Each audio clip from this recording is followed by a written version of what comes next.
دنیا اسٹائل کے موزز دوستوں السلام علیکم۔ سلطان محمود غزنوی کی یہ قسط نمبر 2 ہے۔ البتگین کا دور حکومت 15 برسوں پر محیط ہے۔ جب اس کا انتقال ہوا تو اس کا بیٹا ابو اسحاق تخت پر بیٹھا۔ اس نے صرف 2 برس حکومت کی، جس کے بعد وہ فوت ہو گیا۔ وہ لاوالد مرا، اس کی کوئی اولاد نہ تھی، نہ ہی کوئی قریب عزیز تھا۔ اگر کوئی رشتہ دار تھا تو وہ سبکتگین تھا۔ وہ البتگین کا داماد تھا یا نہیں، یہ ایسا مسئلہ ہے جو حل نہیں ہو سکا، لیکن اس میں کچھ کلام نہیں کہ وہ اس سلطنت کا عظیم ستون تھا کہ اس سے بہتر حکمران غزنی کو مل نہیں سکتا تھا۔ عمرہ دربار کے مشورے سے سبکتگین کو غزنی کا حکمران بنا دیا گیا۔ سبکتگین کے امیر غزنی بننے سے پہلے محمود پیدا ہو چکا تھا۔ قدیم حکمرانوں اور ان کے حوالے سے ان کی اولاد کے بارے میں تاریخوں اور تذکروں میں طرح طرح کی روایات بھری ہوئی ہیں۔ ایسی ایک روایت محمود غزنوی کی پیدائش سے بھی تعلق رکھتی ہے۔ کہا جاتا ہے کہ جس رات محمود پیدا ہوا، اسی رات امیر سبکتگین نے ایک خواب میں دیکھا کہ اس کے گھر کے آنگن میں ایک پودا اگ رہا ہے، جو اس کے دیکھتے ہی دیکھتے ایک تناور درخت میں تبدیل ہو گیا ہے۔ پھر اس کی شاخیں اتنی پھیلی کہ لاتعداد لوگ اس کے سائے میں بیٹھ گئے۔ اسی رات کی آدھی پہر میں محمود پیدا ہوا۔ امیر سبکتگین نے اس خواب کو مبارک سمجھا اور اسے اپنے نومولود بیٹے کی اقبال مندی سے تعبیر کیا۔ جب امیر سبکتگین غزنی کا حکمران بنا تو اس وقت محمود غزنوی کی عمر 9-10 برس کے لگ بھگ تھی۔ اس دور کا جغرافیہ بھی پیش نظر رکھنا چاہیے۔ اس وقت پنجاب کے راجہ جے پال اور غزنی کی سرحدیں ایک دوسرے سے ملی ہوئی تھیں۔ جے پال کی فوجیں اکثر سرحدوں پر چھیڑ چھاڑ کرتی رہتی تھیں۔ اس نے امیر سبکتگین کے خلاف محاذ قائم کرنے کے لیے افغان سردار شیخ حمید لودھی کو بھی اپنے ساتھ ملا لیا۔ اس بات سے کوئی انکار نہیں کر سکتا کہ محمود غزنوی ذہین انسان تھا۔ نو عمر ہونے کے باوجود وہ اس وقت کے حالات کو بہت اچھی طرح سمجھنے کی کوشش کر رہا تھا، اور چونکہ وہ جانتا تھا کہ کل اسے ہی حکومت سنبھالنی ہے، اس لیے وہ ملکی سیاست کو غور سے دیکھتا تھا۔ اس حقیقت میں بھی کوئی شبہ نہیں کہ امیر سبکتگین خود راجہ جے پال سے لڑائی تو کجا چھیڑ چھاڑ کرنے کے لیے بھی آمادہ نہیں تھا۔ جے پال اس کے خلاف مسلسل ایسے اقدامات کرتا رہا جن کی وجہ سے سبکتگین کو جوابی کارروائی کے لیے تیاریاں کرنی پڑیں۔ یہ سب کچھ محمود غزنوی کے سامنے ہو رہا تھا اور اس کا ان امور سے دلچسپی لینا لازمی تھا۔ جب راجہ جے پال نے سندھ کے مسلمان حکومتوں کو بھی ساتھ ملا کر سبکتگین کے خلاف لڑائی کے لیے حرکت کی تو پھر سبکتگین نے بھی اپنے جانبازوں کو لیا اور ہندوستان کی سرحد عبور کی۔ ملتان کے قریب پہلا معرکہ ہوا جس میں محمود نے اپنے والد سبکتگین کے ساتھ جنگ میں حصہ لیا۔ گھوڑے کی پیٹھ پر سوار وہ پہلی بار دیکھ رہا تھا کہ جنگ کیا ہوتی ہے۔ وہ خود اس منظر کا شاہد بھی تھا اور اس جنگ میں بھی حصہ لے رہا تھا۔ اور جب دونوں فوجوں کی تلواریں ٹکرائیں تو محمود نے بھی اپنی تلوار میان سے نکالی اور اس کے بعد اس کی زندگی کا بیشتر حصہ تلوار زنی میں ہی بسر ہوا۔ یہ جنگ 3 دنوں تک لڑی گئی۔ جنگ کا فیصلہ سبکتگین کے حق میں ہوا، جس کی فوج یقیناً راجہ جے پال اور اس کے حامیوں کی فوج سے زیادہ بہادر لیکن تعداد میں کم تھی۔ جے پال نے صلح کی درخواست کی اور پھر محمود غزنوی نے پہلی بار یہ دیکھا کہ مفتوح کس طرح فاتح کے حضور پیش ہوتے ہیں اور کس طرح اس کی خدمت میں قیمتی تحائف اور نذرانے پیش کرتے ہیں۔ یہ واقعہ محمود غزنوی کے ذہن پر ہمیشہ کے لیے نقش ہو گیا۔ تلواروں کی جھنکار، نہنہائے ہوئے گھوڑے، چیخ و پکار، مرنے والوں کی سسکیاں، مارنے والوں کی فاتحانہ نعرے، پھر فتح کا جشن، مفتوحین کی بے بسی اور نتیجے میں مال دولت کے پیش بہا نذرانے۔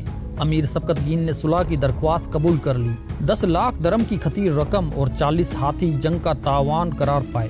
جے پال نے اپنے بعض معزز امراء کو بطور ضمانت مسلمانوں کے سپرد کیا کہ تاوان جنگ کی ادائیگی کے وقت انہیں رہا کر دیا جائے گا۔ امیر سبکتگین نے تاوان جنگ کی وصولی کے لیے اپنے کچھ نمائندے جے پال کے دربار میں بھجوا دیے، اور پھر محمود غزنوی نے یہ منظر بھی پہلی بار دیکھا کہ فاتح فوج کس طرح فتح کے نشے میں سرمست اور لدی پھندی وطن واپسی جاتی ہے۔ راجہ جے پال بھی ایک عجیب و غریب کردار تھا۔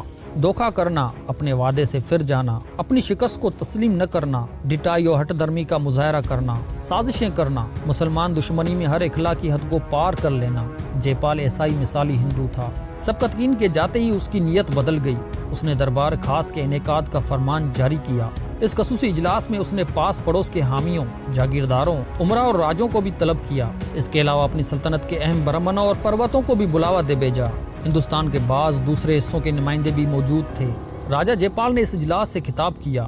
اس کے خطاب کا خلاصہ یہ تھا کہ مسلمان پنجاب اور ہندوستان کی طرف پیش قدمی کر رہے ہیں۔ مسلمانوں کا راستہ روکنا اور انہیں شکست دینا دھرم کی حفاظت کے مترادف ہے۔ اگر ہمارے علاقوں پر قابض ہونے لگے تو ہمیں زبردستی مسلمان بنا لیں گے، ہماری عزتیں غیر محفوظ ہو جائیں گی۔ اس کتاب میں اس نے یہ نکتہ بھی پیش کیا کہ سبکتگین کے خلاف اسے جو شکست ہوئی اور اس نے صلح کی تو اس کی معقول وجوہات ہیں۔ ہندوؤں کو جتنی مدد کرنی چاہیے تھی نہیں کی۔ ہندو اپنے دھرم کی حفاظت کرنے کے فرض سے غافل ہو رہے ہیں۔ اس نے دل سے صلح نہیں کی بلکہ حالات کے تحت مجبوراً صلح کی تاکہ وہ سب کو جمع کر کے سب کی مدد حاصل کر سکے اور مسلمانوں کو عبرتناک سبق سکھا سکے۔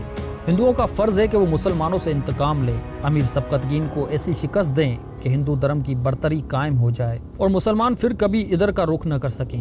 اس تقریر دل پذیر کے بعد راجہ جے پال نے حاضرین کی رائے بھی طلب کی۔ ہندو راجوں اور برہمنوں نے وہی مشورہ دیا جو ایک منافق چالاک قوم کا مزاج ہوتا ہے۔ برہمنوں نے یہ مشورہ دیا کہ یہ بات سرے سے گول کر دی جائے کہ ہم تاوان جنگ ادا کرنے کا وعدہ کر کے ہی صلح کرنے میں کامیاب ہوئے تھے، بلکہ سلطان سبکتگین کو یہ پیغام بھیجا جائے کہ وہ ہمارے آدمی جو اپنے ساتھ بطور ضمانت لے گیا تھا انہیں واپس بھجوا دے تو ہم اس کے وہ نمائندے بھی زندہ سلامت بھجوا دیں گے جو یہاں موجود ہیں۔ ظاہر ہے کہ اس کے بعد راجہ جے پال نے دوسری غلیظ اور گھٹیا حرکت کی۔ اس نے سلطان سبکتگین کے نمائندوں کو جیل میں ڈال دیا اور اس کے ساتھ ہی جنگی تیاریوں اور مدد کے لیے اپنے سفیر دہلی، اجمیر، کنوج اور کال نجر روانہ کر دیے۔ اس کے سفیروں کے پہنچنے کے بعد ان علاقوں سے فوجی امداد پنجاب روانہ ہونے لگی۔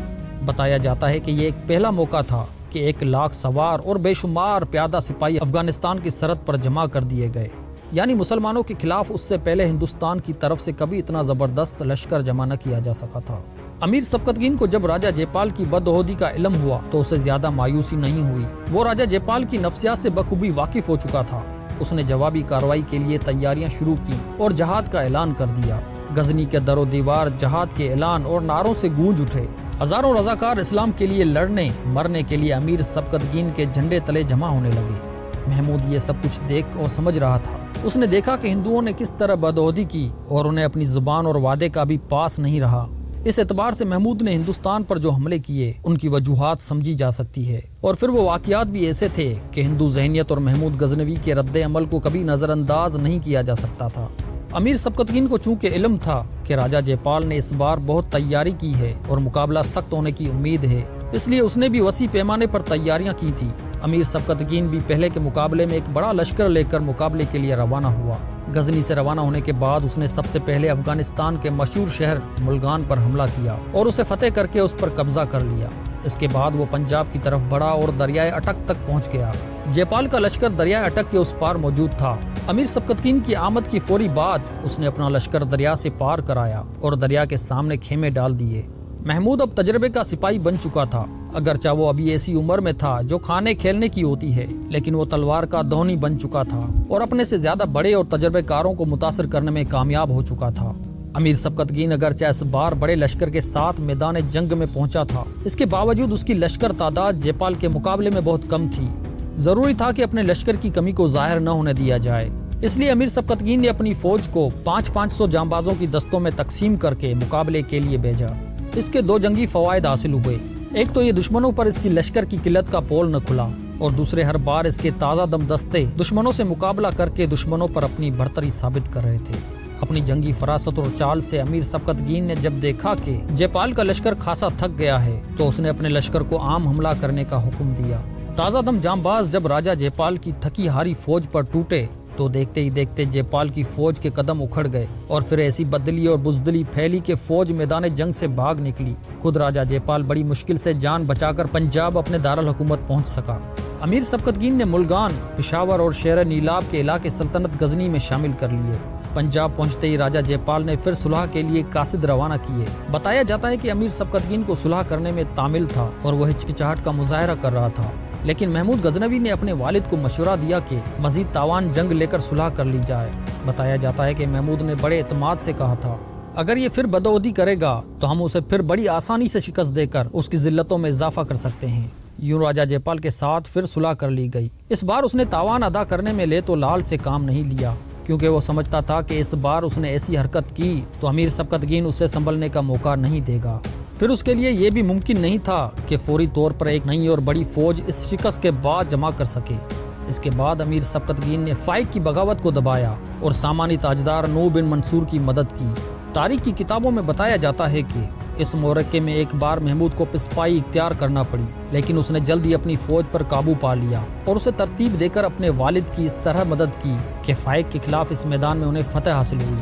یہ وہ موقع تھا جس میں امیر سبکتگین نے تمام فوجی ذمہ داریاں محمود کو سونپ کر اس کی صلاحیتوں کا امتحان لیا تھا۔ محمود نے اپنے آپ کو ایک بہادر اور جنگی فراست رکھنے والا جنرل ثابت کیا تو امیر سبکتگین بھی بہت خوش ہوا۔ اس موقع میں خراساں پر امیر سبکتگین کا قبضہ ہوا اور اس نے محمود کو خراساں کا نظم و نسق سنبھالنے کے لیے روانہ کیا۔ یہ دوسری ذمہ داری تھی جو محمود کو سونپی گئی کہ وہ جہاں میدان جنگ میں ایک بہادر اور نڈر صحیح فیصلہ کرنے والا سپہ سالار ثابت ہوا، وہاں اسے حکمرانی کا بھی پورا تجربہ ہونا چاہیے۔ امیر سبکتگین واپس غزنی آ گیا، جس کے بعد اس کا انتقال ہوا۔ اس نے اپنے پیچھے 3 بیٹے چھوڑے تھے، اسماعیل، نصراور، محمود۔ ایک مورخ نے عجیب بات لکھی ہے، وہ کہتا ہے کہ امیر سبکتگین نے مرتے وقت 3 بیٹے اور ان کے لیے غزنی کی سلطنت ہی نہیں چھوڑی تھی، بلکہ اپنے بیٹے محمود کے لیے ورثے میں ہندوستان کا راستہ بھی چھوڑا تھا کہ وہ ہندوستان پر حملہ کرتا رہے۔ امیر سبکتگین کا انتقال حالت سفر میں ہوا تھا۔ وہ بلخ سے غزنی آ رہا تھا کہ راستے میں اس کا انتقال ہو گیا۔ اس کی لاش غزنی لائی گئی اور وہیں اسے دفن کر دیا گیا۔ اب اس کے جانشین کا سوال پیدا ہو گیا۔ 2 بیٹے محمود اور نصر اس وقت غزنی سے دور تھے، چونکہ اسماعیل بیماری اور وقت مرگ امیر سبکتگین کے ساتھ تھا، اس لیے امیر نے اسی کے حق میں وصیت کر کے اسے اپنا جانشین مقرر کیا تھا۔ اس وصیت کے مطابق عمران نے اسے بلخ کے مقام پر تخت پر بٹھا دیا تھا۔ محمود اپنے آپ کو تخت کا وارث اور اہل سمجھتا تھا۔ اسے جب ان حالات کا علم ہوا تو اس نے ابو الحسن حمدی کے ہاتھ اپنے بھائی اسماعیل کے نام ایک مراسلہ بھیجا، جس میں اس نے کہا تھا کہ ہمارے والد گرامی کا انتقال ہو چکا ہے۔ ان کی وفات کے بعد حکمرانی کی ذمہ داریاں اٹھانا مجھ پر عائد ہوتی ہیں۔ تم میرے بھائی ہو اور مجھے بہت عزیز ہو، لیکن تم ابھی کم عمر اور ناتجربہ کار ہو۔ تمہارے لیے ممکن نہیں کہ تم حکومت اور کاروبار چلا سکو، اس لیے تمہیں چاہیے کہ تخت میرے حوالے کر دو۔ اگر تم حکومت کے اہل ہوتے اور تم میں ایسی صلاحیتیں مجھے دکھائی دیتی تو یقین کرو میں تم سے کبھی ایسی بات نہ کہتا۔ تم یہ دلیل دے سکتے ہو کہ تمہیں والد گرامی نے جانشین مقرر کیا تھا، تو میرے عزیز تمہاری یہ دلیل اتنی اہمیت نہیں رکھتی۔ میں دور تھا اور اہم کاموں میں مصروف تھا، چونکہ اس وقت تم ان کے پاس تھے، اس لیے وہ جلدی تمہارے لیے وصیت کر گئے۔ محمود نے اس خط میں اپنے بھائی کو پیشکش بھی کی، تم بلخ اور خراساں کی حکومت قبول کر لو، غزنی مجھے دے دو، میں ہر طرح تمہارا حامی اور مددگار رہوں گا، میرے ہوتے ہوئے تمہیں کبھی کسی پریشانی کا سامنا نہیں کرنا پڑے گا۔ محمود نے اپنے بھائی اسماعیل کو اونچ نیچ سمجھانے اور قائل کرنے کی پوری کوشش کی۔ جب یہ خط اسماعیل کو ملا تو اس نے اپنے درباریوں اور حامیوں سے اس خط کے بارے میں مشورہ کیا۔ ظاہر ہے ان کا مشورہ یہی تھا کہ اسے محمود کے خط پر توجہ نہیں دینی چاہیے، بلکہ ضرورت پڑے تو محمود کا مقابلہ کر کے اپنے حق کا دفاع کرنا چاہیے۔ محمود کو اسماعیل کے رد عمل کا علم بہت جلد ہو گیا۔ اس نے بھی اپنے عزیزوں سے مشورہ کرنا ضروری سمجھا۔